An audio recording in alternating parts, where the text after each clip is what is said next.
Hey guys, just finishing up my lunge routine. I'll be right with you. Let me just get going here.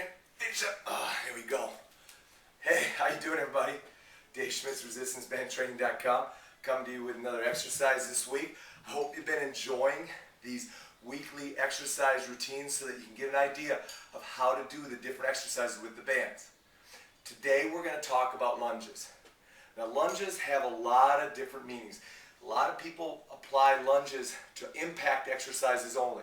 You know, when I think of a lunge, I think of when your ground is impacting, or your foot is impacting the ground, all right? Otherwise, when your foot is not impacting the ground, I think of it more as a squat variation. But you know what? Doesn't matter.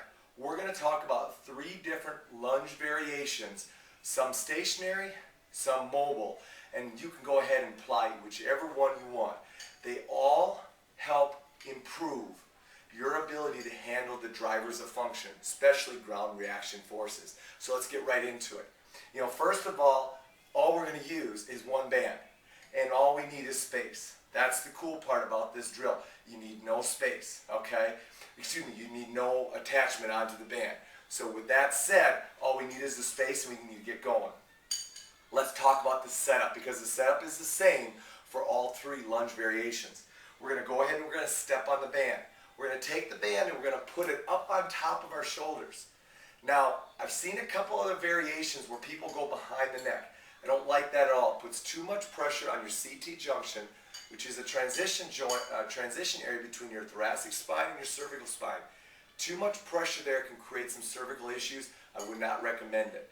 Secondly, by putting the band up on top of your shoulders, it activates your trunk. It's almost like a front squat. And we know that front squats are a lot more a lot more abdominal activating than doing back squats. So I like the front hold position.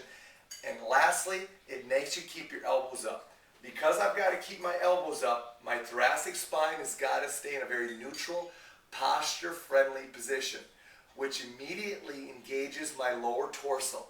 Posture is how we keep muscles activating the right way. When you lose posture, you lose muscle activation of the primary muscles you're trying to work. In this case, we're getting after our hip and our lower torso. If I keep my upper torso in a very good posturally friendly position, guess what? Lower body's going to work a lot more effectively, and you'll see what I mean in just a second. Let's start out with first variation. I call it a split lunge, or some people call it a split squat. We're going to put the foot forward. Again, bands are setting up on our shoulder. The band is not pushing against my throat because my thumbs are in, pushing away. Now, I dig my back toe in, I dig my front heel in. That stabilizes me. Now I'm going straight down and straight back up. Notice the front knee does not migrate over the foot. We don't want that. That's why you dig in your heel, because if your heel is digging in, you cannot be going over top of your foot, because then your toe would be digging in. So you dig your back toe in to create ground reaction stability back there. Heel digging in here, create ground reaction stability in the front. You've got sagittal plane stability. Now you got to worry about is frontal plane stability. That's where the trunk comes into play. That's where the posture comes into play. Excellent way, split squat lunge. Let's go from there. Now, next one is a reverse lunge. Reverse lunge, same type of movement. You're going to go ahead, position your foot here, but instead of going right in and staying in a split squat, you're going to move into it. Elbows up, tall, reverse lunge, come back up. I like to tell people, keep your elbows over your front toe. Elbows over your front toe. Pressure on your heel and make at least 80% of the movement on your front leg. See, if I keep my elbows tall, how my posture stays strong. Now, how do you transition from one leg to the other?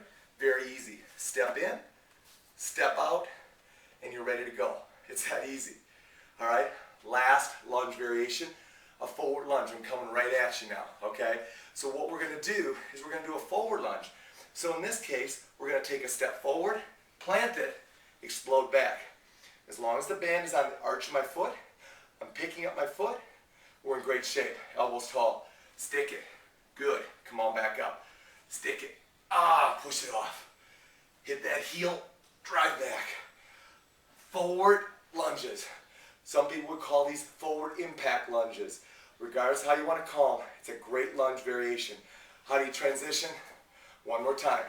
Make sure you step in first, then step out with the trained leg, and you're ready to go ahead.